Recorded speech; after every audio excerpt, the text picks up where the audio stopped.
Le fait qu'il ait pu se pencher sur réinventer les renvois 6, c'est-à-dire que Cisco a l'habitude à travers le monde de concevoir la ville du futur, de concevoir la Smart City, de concevoir une ville sous la ville. Et donc, on a pensé qu'il pouvait vraiment prendre de la hauteur. Et je crois que mission accomplie parce que nous avons beaucoup de propositions à faire. Et donc, un grand, grand merci. Il y a eu aussi beaucoup de propositions faites par les entreprises et par Île-de-France Capital Économique. C'est qu'il n'aura échappé à personne que l'aéroport s'est posé sur un territoire qui a une histoire, qui a une population, qui a une géographie aussi, et que son développement, que personne ne conteste, évidemment, ce fait ne peut être durable que s'il est conditionné, que s'il respecte un certain nombre d'équilibres. Et ces équilibres sont fragiles. Je me permets d'insister là-dessus, parce que là, pour le coup, je prends ma casquette d'aménageur public. On est un peu garant de ces équilibres-là.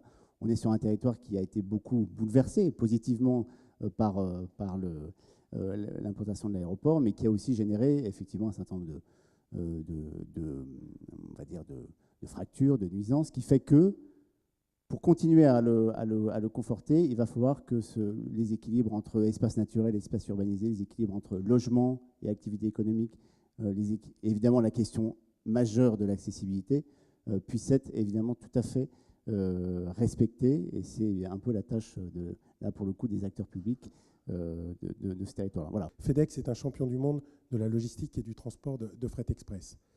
Sur la logistique plus générale, il est vrai qu'Aéroports de Paris a peut-être oublié de mettre en première ligne cette logistique pendant des années. Et je remercie Alain de sa discrétion sur le sujet, mais on le partage ensemble. Depuis 5 ans, on se bat aujourd'hui pour reprendre notre place effectivement sur la logistique.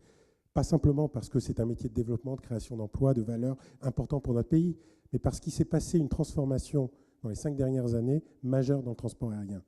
Il y a 10 ans, 2/3 des marchandises étaient transportées dans des avions tout cargo. Aujourd'hui, 2/3 des marchandises sont transportées dans des avions passagers. Donc quand vous développez le trafic passager, vous développez le trafic de la logistique, vous développez le trafic du fret. Et comme il ne faut pas que je sois trop long et que je sens que le temps passe, j'aurais juste souligné une chose. Dans cette logique et la démonstration que nous sommes revenus aujourd'hui dans une course de concurrence sur tous les marchés passagers comme la logistique, la France, Paris, Aéroports de Paris, Air France Cargo et FedEx accueilleront en septembre le Forum international de la logistique et du transport aérien de fret qui s'appelle le TIACA. Et c'est pour la première fois depuis longtemps que ce forum a lieu sur Paris, ce qui montre bien l'attrait pour cette industrie, l'attractivité qu'a Paris. Et je compte vraiment à ce que ça devienne un succès et que Paris redevienne, je dirais, une place stratégique dans le domaine de la logistique et du cargo. Ce qui est très important, alors on a parlé de la complémentarité entre, par exemple, Air France et FedEx, mais les autres opérateurs de la plateforme. Effectivement, les soutes d'avions, avec les nouveaux avions comme les 777, sont des avions qui peuvent transporter, avec le plein de passagers, jusqu'à 25 tonnes de fret aérien. Donc sur certaines destinations, nous allons utiliser les soutes d'Air France, bien que nous ayons près de 700 avions et que nous posons 40 vols tous les soirs à Roissy. Tu crées de la synergie entre passagers. Voilà, très important. Et l'autre synergie, c'est la synergie avec les ports. Un vrai hub, c'est un hub multimodal. C'est le cas de Memphis, mais c'est le cas aussi d'Atlanta, où vous avez le rail, la route, le fluvial ou la mer et l'air. D'ailleurs, on appelle ça les 4 R, hein. Rail, River, à Memphis, c'est Rail, River, Road. Je pense que tout le monde a compris. Voilà. Et je pense que ça, c'est très très important de passer des accords, par exemple, avec Le Havre, avec Gennevilliers, le port de Gennevilliers, avec la SNCF, pour développer de nouveaux modes de transport. Il y a un projet, par exemple, qui s'appelle Carex, qui est un TGV fret sur l'Europe du Nord, qui est dans les cartons, qui verra le jour peut-être dans 10 ans. Mais je pense qu'il faut qu'on ait cette réflexion à long terme. Mais ce qui se joue aujourd'hui, c'est une vague d'investissement dans les réseaux, dans les data centers, qui est considérable, comme on n'a jamais connu, et qui est tirée par des phénomènes comme le cloud computing, comme l'Internet des objets, etc. Et on peut passer, alors qu'on est déjà leader dans ce domaine-là, dans ce territoire, on peut passer à côté de cette opportunité.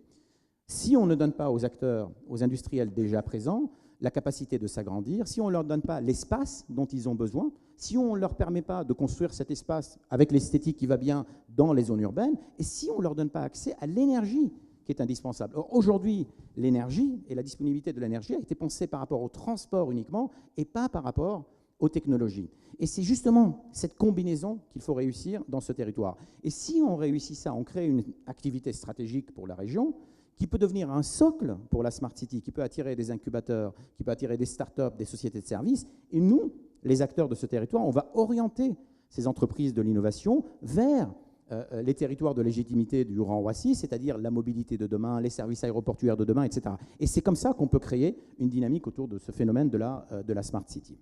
Quand on est dans un territoire des échanges, quand on est dans des métiers autour des échanges, que ce soit dans les métiers de l'aéroportuaire, dans les métiers de l'accueil, dans les métiers du tourisme d'affaires, ces questions de savoir-être sont absolument majeures. C'est peut-être pas toujours politiquement correct de l'évoquer, mais en tous les cas, il est clair qu'un des obstacles à l'accès à l'emploi sur ce territoire, c'est celui-là.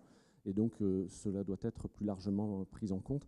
Enfin, un autre pôle aussi de la réflexion, l'attraction de l'excellence universitaire sur le site de Roissy. Ça présente évidemment une opportunité exceptionnelle, ça existe déjà dans d'autres pays, de pouvoir avoir des sites d'enseignement pour des formations courtes, des conférences, de la formation aussi d'entreprises internationales qui viendraient former leurs cadres à Roissy parce que c'est facile d'y accéder, parce qu'on y trouve une hôtellerie satisfaisante, parce qu'on y trouve des personnels formés, etc. Toute cette infrastructure qui est évidemment à construire, parce qu'éventuellement on peut organiser facilement un temps de convivialité, de détente dans une ville extraordinaire avec un patrimoine culturel qui attirera aussi les gens. Donc là, de développer une offre avec l'infrastructure qui est appropriée sur le site de Roissy pour attirer ponctuellement des enseignants, des chercheurs qui ne sont pas résidents permanents en Île-de-France, nous paraît un axe à devoir développer.